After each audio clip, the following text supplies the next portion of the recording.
Melanjutkan Sapa Indonesia Malam, apa saja yang jadi indikator dalam mengukur indeks persepsi publik yang menempatkan skor Indonesia di urutan 110 dari 180 negara. Kita bahas bersama Deputi Sekretaris Jenderal Transparency International Indonesia, Wawan Heru Suyatmiko. Selamat malam, Pak Wawan. Pak Wawan, selamat malam. Maaf, sebelum dengar suara Anda. Baik, sebelumnya kami juga telah berusaha menghubungi perwakilan dari KPK melalui Kepala Bagian Pemberitaan Ali Fikri, tapi belum bisa hadir dalam perbincangan kami malam ini. Pak Wawan, kalau kita lihat pengukuran ini kan skor IPK paling rendah di era reformasi. Apa yang terjadi dengan pemberantasan korupsi di Indonesia? Ya, selamat malam Mbak Livi. Semoga sekarang sudah bisa mendengar suara saya. Sudah, Pak. Ya, jadi memang ini juga kami sebagai peneliti juga merasa terkejut begitu karena selama beberapa tahun terakhir setidaknya sepanjang tahun 2012 sampai 2022 10 tahun terakhir gitu ya, kami memonitor bahwa paling pergerakan naik 1, turun 1, stagnan, naik 2, turun 2, tapi tiba-tiba goncangan itu terjadi di tahun 2019 ke tahun 2020 Mbak Livi. Itu mulai pertama kali kita drop jatuh sampai dengan 3 poin gitu ya. Terus kami memberikan sejumlah masukan begitu ya, artinya bahwa di sisi politik, sisi ekonomi, dan sisi penegakan hukum itu harus berjalan beriringan tiga-tiganya gitu ya. Nggak boleh mana yang lebih duluan, nggak boleh mana yang ditinggalkan gitu ya. Nah, kemudian kita memetik hasil di tahun 2021. Nah, itu 1 poin tuh kelihatan tuh. Tetapi yang justru menjaga ritme kerja bareng bertiga ini kembali kendor begitu ya. Kembali kendor di mana? Di sisi politiknya. Karena begini, turun 4 poin skor CPI kita tahun 2022 itu, sumbangan tertingginya ada di PRS. PRS adalah Political Risk Service. Itu drop sampai dengan 13 poin. Political Risk Service bicara apa? Political Risk Service itu bicara soal bagaimana risiko politik yang dihadapi oleh pelaku usaha, oleh investor, ketika mereka mau berusaha di Indonesia, Mbak Livi. Risikonya seperti apa saja, Pak Wawan? Oke, kalau dijabarkan dalam political risk service ada setidaknya 3 hal atau 3 indikator yang paling mengemuka. Yang pertama adalah soal konflik kepentingan yang terjadi antara pejabat atau politisi dengan pelaku bisnis. Baik. Nah, dan kita ketahui bersama ya problem ini ya. Seperti kita ketahui bersama hari ini konflik kepentingan di Indonesia tidak ada regulasinya, atau mungkin kalaupun ada regulasinya itu diatur dalam etik, tetapi penegakan etik terhadap atau pelanggar bagi konflik kepentingannya tidak ada sanksinya begitu ya. Kita ketahui misalnya anggota parlemen kita, dari sekian jumlahnya begitu ya, 60%-nya itu pelaku bisnis gitu. Jadi bagaimana mereka bisa membedakan antara ini kepentingan politik atau kepentingan bisnis?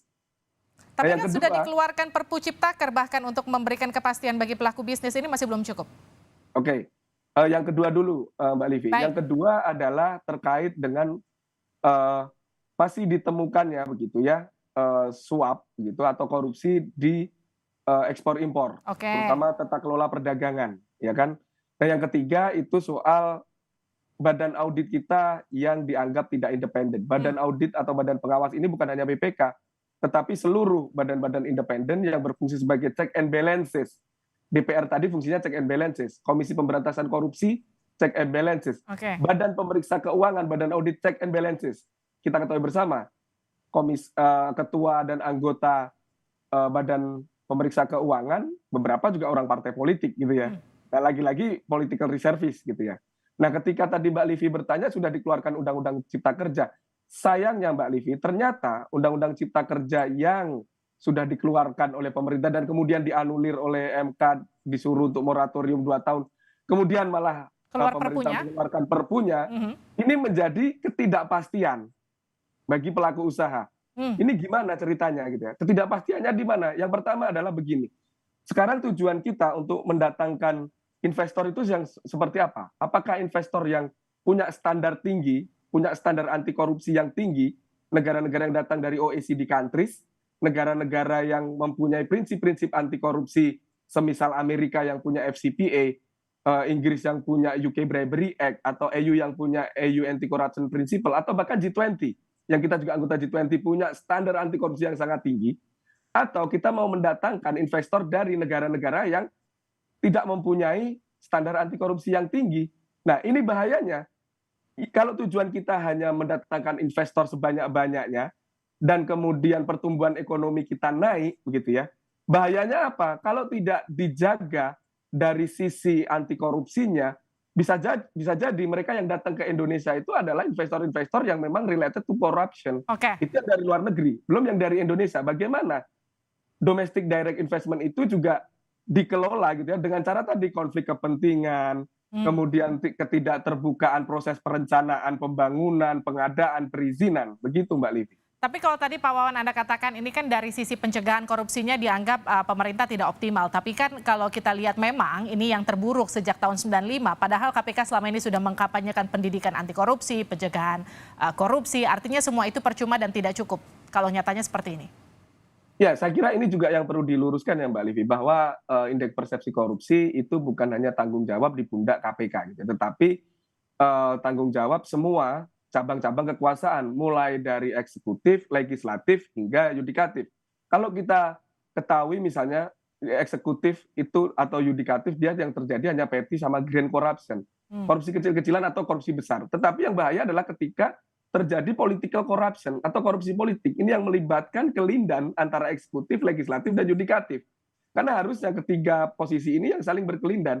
Nah, yang berikutnya soal kinerja KPK. Kita ketahui, pasca 2019, tadi IPK-nya kita tertinggi, 40 gitu ya, itu kan masa keemasan dan kejayaan KPK gitu. Tapi setelah revisi Undang-Undang KPK, KPK tidak independen lagi, dan kemudian di bawah kekuasaan eksekutif, meskipun kita bilang bahwa OTT banyak kok, ngurus kasus banyak, bukan itu poinnya. Poinnya adalah kalau kita bicara penegakan hukum anti korupsi, mulai dari penyelidikan, penyidikan, penuntutan, dan sampai putusan bahkan masuk ke lapas. Bagaimana kita bisa melihat putusan hakim kita terhadap atau putusan pengadilan terhadap anti korupsi hari ini? Sangat-sangat jauh dari harapan masyarakat begitu ya. Rata-rata hanya 2,5 tahun sampai 3 tahun kan.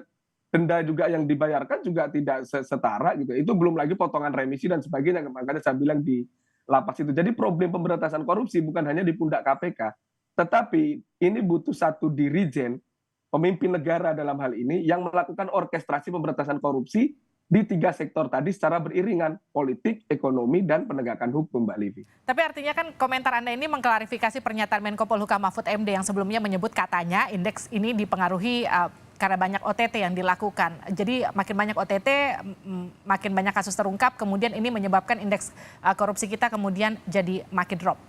Ya, secara tidak langsung memang ketika KPK mengurus sebuah kasus begitu ya, atau menangani sebuah perkara, bukan hanya OTT.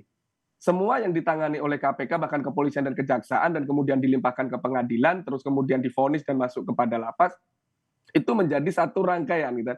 Nah, persepsi pelaku usaha itu muncul dari situ, Mbak Livi. Jadi ketika begini, ketika terjadi penyidikan, apakah itu dilakukan secara prominent, ya hati-hati, dan kemudian tepat, begitu ya. Nah, kemudian penuntutan, bagaimana tuntutan jaksa penuntut umum ini? Nah, kemudian putusan hakimnya gimana? Ada disparitas tidak antara tuntutan dengan putusan? Nah, kemudian saat mereka masuk ke dalam lapas, di lapas ada nggak remisi dan sebagainya. Kita ketahui tahun kemarin banyak gitu ya koruptor yang bebas bersyarat. Bahkan jaksa Pinangki yang barusan masuk juga bebas bersyarat, Ratu Atut dan sebagainya. Jadi melihat peta CPI ini harus dalam posisi yang sangat kompleks begitu ya. Nggak bisa dipotong satu karena banyak OTT berarti korupsinya banyak. Terus indeks persepsi korupsi turun, nggak begitu. Gitu. Pak Wawan, ini kan kita naik 1 poin aja susahnya setengah mati. Sekarang turunnya bahkan 4 poin. Bagaimana mengembalikan lompatan yang kemudian perlu dilakukan KPK dan juga penegakan hukum antar sektor tadi yang Anda katakan ada 3 sektor untuk kemudian menaikkan angka IPK kita lagi? Ya, kami pernah menghitung pakai metode statistik regresi linear gitu ya, dari tahun 95 sampai dengan tahun 2019 ya, itu kita lebih banyak naiknya kan. Itu regresi linearnya itu sebenarnya naik meskipun lambat, regresinya 0,9 per tahun atau 1 poin per tahun.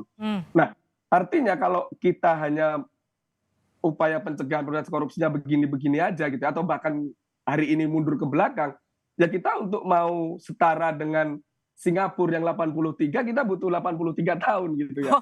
Atau kalau kita mau sama kayak Malaysia aja 47, ya kita sekarang di angka 34, Malaysia 47, ya 13 tahun. 13 tahun. Jadi perlu upaya yang lebih progresif lagi. Progresif seperti apa? Kalau mau mendatangkan investasi atau paket kebijakan ekonomi, ya dia juga harus bisa mampu mencegah dan memberantas korupsi. Kalau sistem politik kita juga bisa diperbaiki sedemikian rupa, partai politik itu mau direformasi, mau terbuka, donasi politiknya dari mana, selalu mengeluh pilkada, pileg, pilpres itu high cost politik, ya diatur sedemikian rupa, mereka harus terbuka begitu.